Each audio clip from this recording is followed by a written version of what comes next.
नमस्कार दोस्तों, मेरा नाम है शशिकांत पंडित और आपका स्वागत है मूनस्टोन क्लासेस में। तो इस वीडियो में हम लोग कंटिन्यू कर रहे हैं अपनी जनरल साइंस की 10 एमसीक्यू डेली सीरीज को। और इस सीरीज की 14th वीडियो 14वीं वीडियो है। इससे पहले कि अगर वीडियोस आप नहीं देखे हैं या देखना चाहते हैं तो उसका जो लिंक है आपको डिस्क्रिप्शन बॉक्स साथ ही साथ पिन कॉमेंट में मिल जाएगा। ये जो वीडियो सीरीज है आपके हर कम्पिटेटिव एग्जाम्स के लिए इक्वली इंपॉर्टेंट रहेंगे, चाहे वो यूपीएससी हो, स्टेट पीसीएस हो, एसएससी हो, सीयूईटी हो, कुछ भी हो, क्योंकि हर पेपर में ही जनरल साइंस का कुछ ना कुछ क्वेश्चन जरूर रहता है।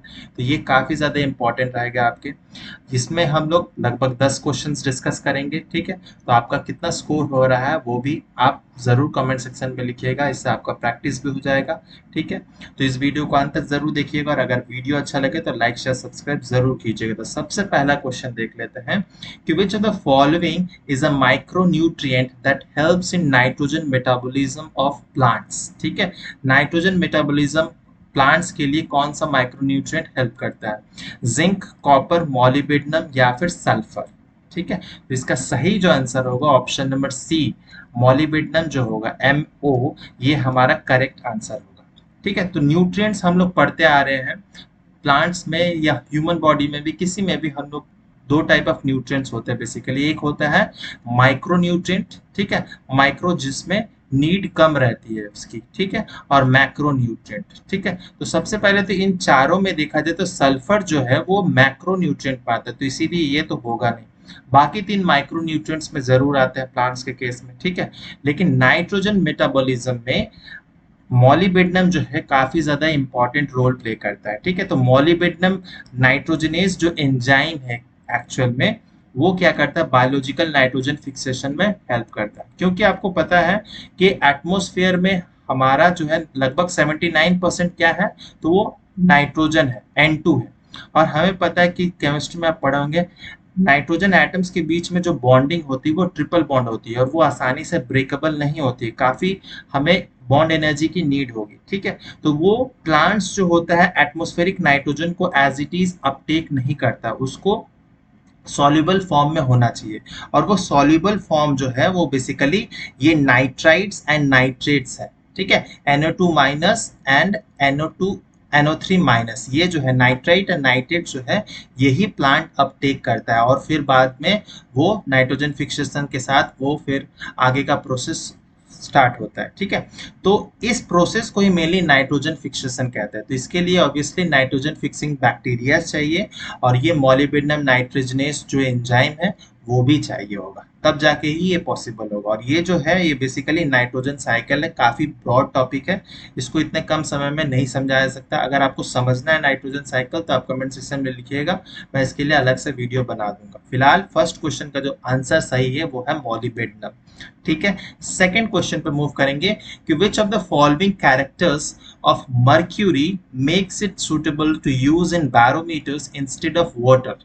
ठीक है, बैरोमीटर यानी प्रेशर नापने वाली, ठीक है। तो मर्क्यूरी क्यों यूज किया जाता है इंस्टेड ऑफ वाटर, पानी के बजाय क्यों किया जाता है? तो ऑप्शंस है low density and low vapour pressure, high density and high vapour pressure, low density and good conductor of heat, high density and low vapour pressure. तो मर्क्यूरी जो होता है यानी Hg इसका सिंबल है, ठीक है। तो वो पानी से क्या होता है, वो पानी से ज्यादा, अगर पानी से कंपेयर किया जाएगा तो वो बहुत ज्यादा डेंसिटी होता है, उसका बहुत ज्यादा डेंस होता है एंड साथ ही साथ में मोर विस्कोसिटी भी होता है। तो मर्क्यूरी के पास में दो है, एक तो हायर डेंसिटी और विस्कस भी होता है, जो कि बहुत ज्यादा हेल्प करता है हमें एटमॉस्फेरिक प्रेशर्स को चेंज कर मतलब मेजर करने के लिए, ठीक है। और साथ ही साथ में जो मर्क्यूरी होता है उसके पास लो वेपर प्रेशर भी होता है, ठीक है। तो when atmospheric pressure changes mercury in the barometer will either rise और फॉल, है ना।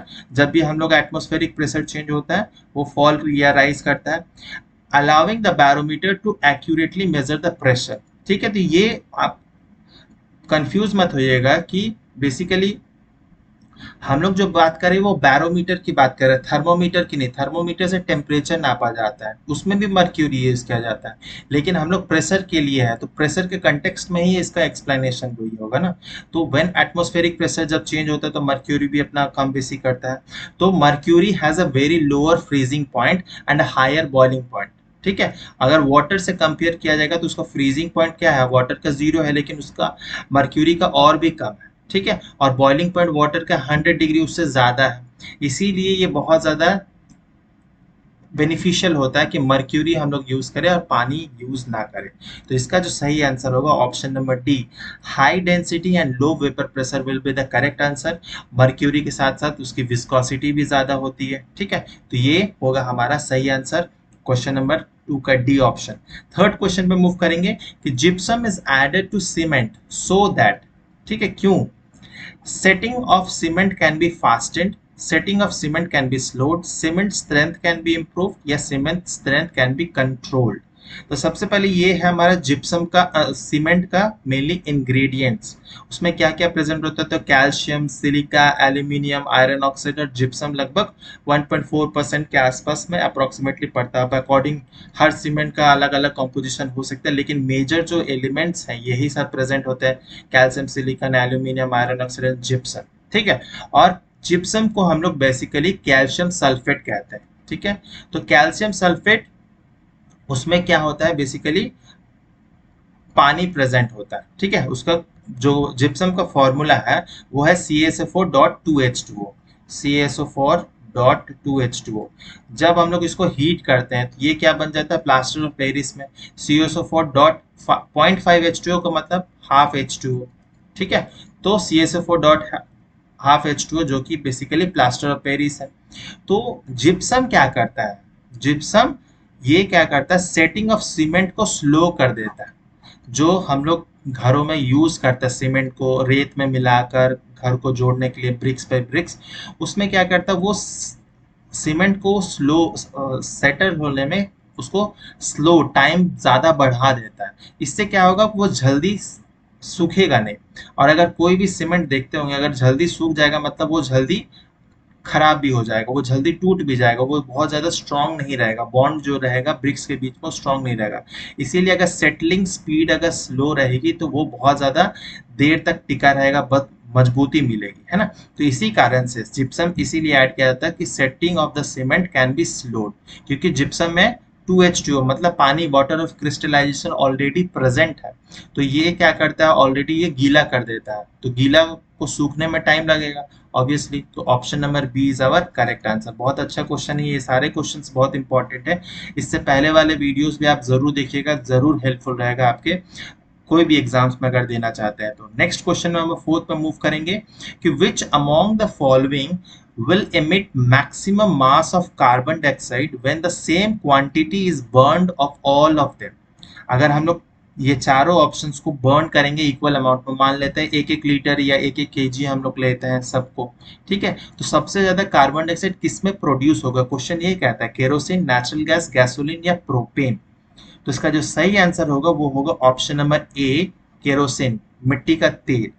क्योंकि बाकी जो दो है, तीन है ये नेचुरल गैस, प्रोपेन जो होता है बेसिकली नेचुरल गैस में प्रेजेंट होता है एलपीजी सिलेंडर में, तो ये काफी ज्यादा इनके केरोसिन के कंपैरिजन में काफी ज्यादा क्लीन फ्यूल है, ठीक है। इसमें बहुत ज्यादा कार्बन कंटेंट नहीं होता है, कार्बन कंटेंट नहीं होगा तो जब, इसीलिए जब कार्बन ऑक्सीजन के प्रेजेंस में आएगा तो और उसको हीट मिलेगा तो वो क्या होगा, कार्बन डाइऑक्साइड, कार्बन मोनोऑक्साइड बनाएगा। लेकिन अगर कार्बन कंटेंट ही कम होगा तो कार्बन डाइऑक्साइड कंटेंट भी कम हो जाएगा, कार्बन मोनोऑक्साइड का कंटेंट भी कम हो जाएगा। लेकिन केरोसिन में क्या होता है, कार्बन कंटेंट बहुत ज्यादा होता है, इसके कारण वो कार्बन डाइऑक्साइड भी बहुत ज्यादा प्रोड्यूस करता है, ठीक है। बाकी तीनों जो है उसमें वो कंपैरेटिवली क्लीन है, इसीलिए हम लोग इन सबको यूज करते हैं। आज के प्रेजेंट टाइम में मिट्टी का तेल बहुत बहुत कम यूज होता है। पहले क्या होता था, जो फेयर प्राइस शॉप होते थे, रेशन शॉप, वहां पर मिलता था, है ना, ईंधन की तरह बहुत ज्यादा यूज किया जाता था। लेकिन आज इसको यूज नहीं किया जाता क्योंकि ये बहुत ज्यादा एनवायरमेंट फ्रेंडली नहीं है, ये बहुत ज्यादा कार्बन डाइऑक्साइड प्रोड्यूस करता है, ठीक है। इसीलिए option number A is our correct answer. Next question number 5 पे मूव करेंगे। In which of the following diseases copper accumulates in the tissues? ठीक है, Febreze disease, कैनावेन disease, Wilson's disease या गंथर डिजीज, ठीक है। तो copper accumulates in the tissue, basically ये एक जेनेटिक बीमारी है, ठीक है, जिसमें कॉपर जो है बहुत इंपॉर्टेंट ऑर्गन पे अटैक करता है, बेसिकली लीवर पे, ब्रेन पे, आइज पे या नर्वस सिस्टम है। लीवर में मेनली लीवर किरहोसिस जो हो जाता है, उसमें फाइब्रस टिश्यूज का प्रोडक्शन ज़्यादा होने लगता है। साथ ही साथ में एब्डोमिनियल पेन होता है, लीवर का कलर शेप साइज चेंज हो जाता है, जॉन्डिस होने लगता है।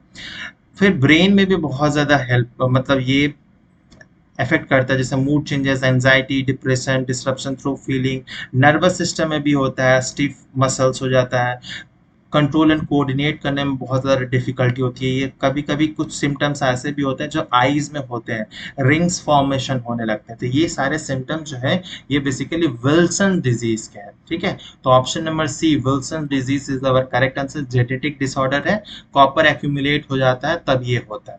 ठीक है, जैसे कॉपर हो गया, नाइट्रेट हो गया, ठीक है, फिर कैडमियम हो गया, आर्सेनिक हो गया, इन सब का अगर कंसंट्रेशन बहुत ज़्यादा है, ठीक है, तो ये सब क्या होता है, बहुत ज़्यादा हार्मफुल बीमारियां कॉज करती है। मर्क्यूरी से मीनामाटा डिजीज के बारे में पढ़ा होगा, कैडमियम से ईटाई ईटाई होता है, नाइट्रेट से मिथानोग्लोबिन होता है, आर्सेनिक से ब्लैक फुट डिजीज होता है। तो बहुत अलग अलग हर अगर कंसंट्रेशन बहुत ज़्यादा है, ये सब बेसिकली क्या है, हेवी मेटल्स है, तो इनका कंसंट्रेशन अगर हमारे खाने पीने पानी वाले में होगा ज़्यादा तो इससे बीमारियां बहुत डेंजर होती है। ठीक है, लीथल हो जाएगी। तो इसका फिलहाल ऑप्शन जो है option number C Wilson disease our correct answer. Next question number 6 पर मूव करेंगे। Due to which of the following phenomena the colored glass appears white when crushed into a fine powder? Total internal reflection, diffraction, scattering, refraction. तो ये तो बहुत easy question है कि the coloured glass appears white when crossed into fine powder. ये कौन सा phenomena के कारण होता है? तो ये होता है स्कैटरिंग। ठीक है, scattering option number C is our correct. जैसे कि सूरज की रोशनी आती है वो पूरी तरह से स्कैटर हो जाती है अपने जो भी रेस्पेक्टिव वेवलेंथ हो, शॉर्ट वेवलेंथ हो, लॉन्ग वेवलेंथ हो, है ना। जो हमारा ब्लू कलर का स्काई नजर आता है, ठीक है, मैक्सिमम टाइम में, वो क्यों होता है? तो ऑब्वियसली स्कैटरिंग के कारण होता है। फिर जब सनराइज या सनसेट होता है तो उस समय पे भी ऑरेंजिस कलर, अलग अलग कलर्स होते हैं, तो वो क्यों होता है? तो वो भी स्कैटरिंग के कारण होता है। ठीक है, तो ये होता है ऑब्वियसली स्कैटरिंग के कारण। Option number C is our correct answer. Next question number 7 पर मूव करेंगे। Who among the following is best known for his discovery and development for the first safe and effective polio vaccine? Jonas Salk, David Bodian, Almroth Wright या Albert Sabin? ठीक है, तो polio vaccine का आविष्कार basically Jonas Salk ने किया था। ठीक है, ये अमेरिकन वायरोलॉजिस्ट है। तो पोलियो जो है बेसिकली क्या है? पोलियो वायरस एक वायरल बीमारी है। ठीक है, जो हमारे नर्वस सिस्टम को ज्यादातर, जो हमारा लोअर लिम्ब है, जो हमारे पैर होते हैं, उस पर ज्यादा ये अफेक्ट करता है। क्रिपलिंग डिसऑर्डर होने लगता है ना, नर्वस कंट्रोल हो जाता है, हड्डियों को बहुत ज़्यादा नुकसान करता है ना। तो इसीलिए पोलियो की वैक्सीन, साथ ही साथ में जो ओरल ड्रॉप्स दी जाती है 2 बूंद जिंदगी की, ये सब की जाती है ताकि पोलियो से हम लोग बच सके। काफ़ी डेंजरस बीमारी है, ये लीथल होती है। ठीक है, और पूरी ज़िंदगी इसी के बिताना पड़ता है। तो ये काफ़ी, और ये इंडिया में ऐसा है कि आज के समय में ऐसा जो पुराने पेशेंट है, लेकिन अभी बहुत ज़्यादा इसका इम्यूनाइजेशन होता है नेशनल इम्यूनाइजेशन पॉलिसी के थ्रू। तो इंडिया में ऐसे केसेस अब आने बंद हो गए हैं। लगभग 10 साल हो गए ऐसे जब ऐसे केसेस आने बंद हो गए हैं। लेकिन और पूरे वर्ल्ड में ऐसे केसेस बहुत कम हो गए हैं। लेकिन 2 ऐसे देश हैं, हमारे पड़ोसी मुल्क पाकिस्तान और अफगानिस्तान, जहाँ पर पोलियो के केसेस अभी भी आते हैं। क्यों? क्योंकि वो लोग पोलियो की वैक्सीन नहीं लगाते हैं, और ड्रॉप्स भी देने से उनका कुछ है रिलीजन वाला एंगल। ठीक है, तो फिलहाल इसका जो सही आंसर है ऑप्शन नंबर ए जोनास साल्क जो होगा सही आंसर होगा। नेक्स्ट क्वेश्चन नंबर 9 पर मूव करते हैं कि plants growing on marshy areas are commonly known as oxylophytes, lithophytes, halophytes या पिनोफाइट्स। ठीक है, मार्शी एरियाज जहां पर पानी जमा रहता है हमेशा ही, जैसे इस फोटो में देख सकते हैं, तो उसको मार्शी एरिया कहा जाता है। या आपने देखा होगा जो रिवर या पॉन्ड साइड में जो ऐसे घास या किसी भी तरह का अलग अलग पेड़ पौधे उग जाते हैं, उसको मेनली हम लोग कौन से प्लांट कहते हैं? तो उसको हम लोग हैलोफाइट्स कहते हैं। ठीक है, मार्शी एरियाज में अगर ग्रो करते हैं तो उनको हम लोग हैलोफाइट्स कहते हैं। तो उनका जो रूट सिस्टम है वो पानी के नीचे होता है, और ऊपर में स्टेम वाला पार्ट होता है, जैसे जल कुंभी, जिसको वाटर हैसिंथ भी कहा जाता है, या फिर इसको टेरर ऑफ बंगाल भी कहा जाता है। एक वीड है, है ना। तो वाटर हैसिंथ, तो ये भी क्या है, हैलोफाइट्स में आता है। फिर कुछ कुछ प्लांट होते हैं जो डिजर्ट वाले कंडीशन में ग्रो करते हैं, जिसको जीरोफिटिक प्लांट कहा जाता है, जीरोफिटिक। ठीक है, तो अलग अलग प्लांट्स के नाम है। कुछ ऐसे प्लांट होते हैं जो दोनों ही मीडियम रेंज में ग्रो करते हैं, बहुत ज़्यादा पानी की डिमांड भी नहीं होती और बहुत ज़्यादा सूखा भी नहीं चाहिए, उन्हें कहता है मेसोफाइट्स प्लांट, है ना। तो ये सब नाम आपको पता होने चाहिए। जीरोफिटिक डेजर्ट कंडीशन में, मेसोफाइट मीडियम वाला है, और हैलोफाइट जो है वो बेसिकली क्या होता है, वो पानी में ग्रो करता है। ठीक है, तो option number C is our correct answer. Next question number 9 पे मूव करेंगे। 9 क्या है, हाउ इज एक्वारीगिया फॉर्म। ठीक है, तो बेसिकली एक्वारीगिया क्या है, उसका कंपोजिशन ही क्या बताना है। तो by mixing two parts of concentrated HCl and one part of concentrated HNO3 यानी nitric acid, mixing 3 parts of concentrated HCl and 1 part of HNO3, by mixing 1 part of concentrated HCl and 3 part of concentrated HNO3। ठीक है, और none of the above। तो एक्वारीगिया आप देख सकते हैं, ये बेसिकली जो है इसमें क्या होता है, तो 3 parts ऑफ कंसंट्रेटेड HCl होता है और 1 part ऑफ HNO3 होता है। तो 3 HCl इज टू 1 HNO3, दोनों ही क्या है, कंसंट्रेटेड होगा। ठीक है, मान लेते हैं कि अगर 300 ml हमारा HCl है, तो उसमें हम लोग 100 ml नाइट्रिक एसिड मिलाएंगे, तो उसको मेनली कहा जाता है एक्वारीगिया। ठीक है, ये क्या होता है, वेरी वेरी इंपॉर्टेंट है for dissolving noble metals. Noble metals जैसे गोल्ड, प्लेटिनम, सिल्वर को रिफाइन करने के लिए, साफ सुथरा करने के लिए, अलग अलग ज्वेलरीज बनाने के लिए बहुत ज़्यादा ये इंपॉर्टेंट रहता है एक्वारीगिया। तो इसका सही जो आंसर होगा option number B, by mixing 3 parts of concentrated HCl and 1 part of concentrated HNO3 that is nitric acid। ठीक है, option number B is our correct answer. Next question number 10 पर मूव करेंगे कि what is the unit of stress. ठीक है, तो जो normal हम लोग कहते हैं स्ट्रेस बढ़ गया है, वो स्ट्रेस नहीं, ये फिजिक्स के टर्म्स में है। तो न्यूटन पर मीटर, केजी पर metre, newton metre, it has no unit. तो पहले तो समझ लेते स्ट्रेस होता क्या है। ठीक है, तो जिस तरह से हम लोग कहते हैं ना बहुत ज़्यादा स्ट्रेस हो रहा है, वो बेसिकली क्या है, टॉर्चर या एक तरह से प्रेशर जो क्रिएट हो जाता है। तो स्ट्रेस जो है वो बहुत ज़्यादा प्रेशर के, जैसे प्रेशर हम लोग पढ़ते हैं फोर्स पर यूनिट एरिया, इसका भी जो फॉर्मूला है स्ट्रेस का वो भी सेम ही है, फोर्स पर एरिया ही है। लेकिन ये दूसरे कंटेक्स्ट में हम लोग समझेंगे कि stress is basically quantity that describes the magnitude of force that causes deformation. जैसे कि ये मान लेते हैं एक पाइप है और ये हम लोग दोनों अलग अलग डायरेक्शन से फोर्स लगा रहे हैं, इक्वल फोर्स लगा रहे हैं, और एक तो इस पॉइंट पे बेसिकली कितना वो डिफॉर्म हो रहा है। ठीक है, तो उसी को मेनली हम लोग स्ट्रेस कहते हैं। तो उसका जो फॉर्मूला है वो भी सेम ही है, फोर्स पर एरिया। हम लोग प्रेशर में जब पढ़ते हैं तो प्रेशर इज ऑल्सो फोर्स पर एरिया, एंड फोर्स क्या होता है, न्यूटन। ठीक है, और एरिया क्या होता है, तो हमारा बेसिकली न्यूटन मीटर स्क्वायर होता है एरिया में। ठीक है, लेकिन यहाँ पर हम लोग न्यूटन मीटर हम लोग ज्यादातर यूज करते हैं। ठीक है, तो ये जो होगा option number A is our correct answer stress का। ठीक है, ये बहुत ज़्यादा यूज़ किया जाता है, जिसको हम लोग देखते होंगे जो इंजीनियरिंग वर्क्स में होता है, सिविल इंजीनियरिंग में, उसमें मेज़र किया जाता है कि स्टील की कितनी टेंसाइल स्ट्रेंथ है ना। तो उसके स्ट्रेंथ, स्ट्रेस, स्ट्रेन, ये सारी चीज चेक की जाती है तभी, और जिनकी अच्छी होती है उन्हीं का हम लोग ज़्यादातर यूज़ करते हैं कंस्ट्रक्शन मटेरियल में, है ना। तो ये काफ़ी इंपॉर्टेंट रहेगा।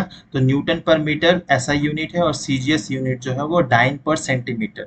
ठीक है, तो option number A is our correct answer. Next हम लोग, ये हमारा 10 क्वेश्चन कंप्लीट हो गया। इसी के साथ ही ये वीडियो यहीं पर अंत होता है। आपका स्कोर कितना है आउट ऑफ 10 ज़रूर लिखिएगा कमेंट सेक्शन में। अगर वीडियो अच्छा लगा हो, किसी भी तरह से हेल्पफुल हो, लाइक ज़रूर कीजिएगा, शेयर एंड सब्सक्राइब अभी तक नहीं किया तो ज़रूर से ज़रूर कीजिए। मिलते हैं नेक्स्ट वीडियो में, 15th वीडियो में। टिल देन बाय बाय, जय हिंद।